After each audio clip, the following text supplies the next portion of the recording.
Well, it's great to be in Scotland to strengthen our energy security with more licences for the North Sea, but also speed us on our way to net zero with carbon capture and storage. Now, when it comes to our energy security, we are still going to need oil and gas. 25% of our energy will come from oil and gas, even in 2050. Far better that we get that from here at home. Better for the economy, better for our energy security, better for jobs, and better for climate emissions rather than shipping it here from halfway around the country. So that's why we've got more North Sea oil and gas licenses being announced. But also we're speeding us on our path to net zero with carbon capture and storage. 2 new clusters announced today, including here in Aberdeenshire. That's going to be fantastic. This is a new technology that Britain can lead the world in, and that's going to be happening right here, which I'm incredibly excited about, and the jobs and opportunities that it will create.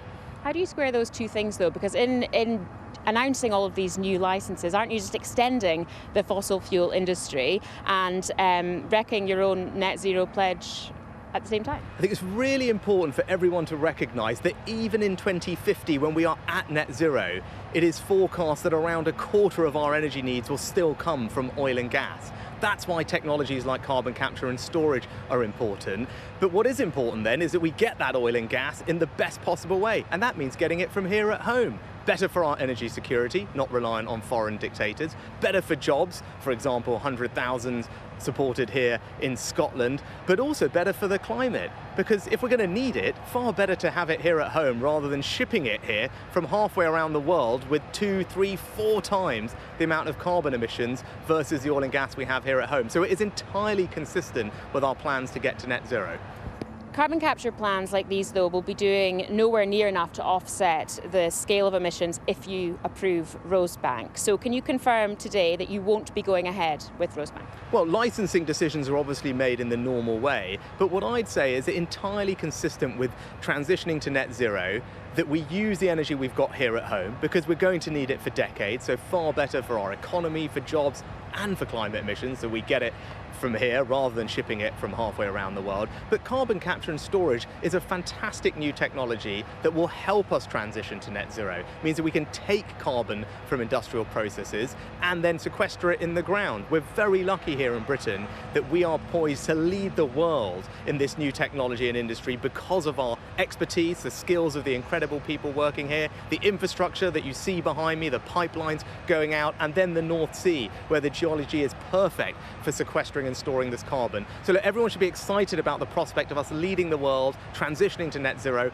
and strengthening our energy security. That's the right balance, and that's what I'm delivering as Prime Minister. Many people will see, especially in this area, will say, you know, we've been here before, we've heard promises like this before. Can you confirm that with this announcement today, that the scheme here at St Fergus will actually be operational and will go ahead? Yeah, well, it's incredibly exciting news for the Acorn cluster here in Aberdeenshire, as well as the other clusters we have around the UK. Now, this is businesses, industry coming together and now being able to talk to government formally about how they plan to deliver carbon capture and storage so that collectively we can strengthen our energy security but also transition to net zero, but importantly lead the world in this new technology. And Scotland is well placed to do that, and that's why I'm excited to be here making this announcement. I've been talking to people here who are involved. They're incredibly optimistic about what the future holds, and I'm delighted to be backing them. I'm just hearing my last question. So isn't all this softening on green policies not a bit of a knee-jerk reaction to keeping Uxbridge because of you, Les? Aren't you worried about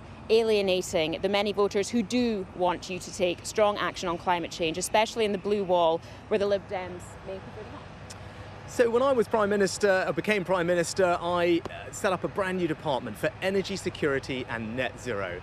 And I think both of those things are important. Of course I'm committed to net zero, but I'm also committed to our energy security, and we will get to net zero in a proportionate and pragmatic way that doesn't unnecessarily burden families with costs or hassle that they don't need in their lives right now. I'm really proud of the UK's track record. We've decarbonised faster than any other country in the G7 group of large countries. We are leading the world in new technologies like carbon capture and storage, which I'm announcing today. So I feel very optimistic about the future.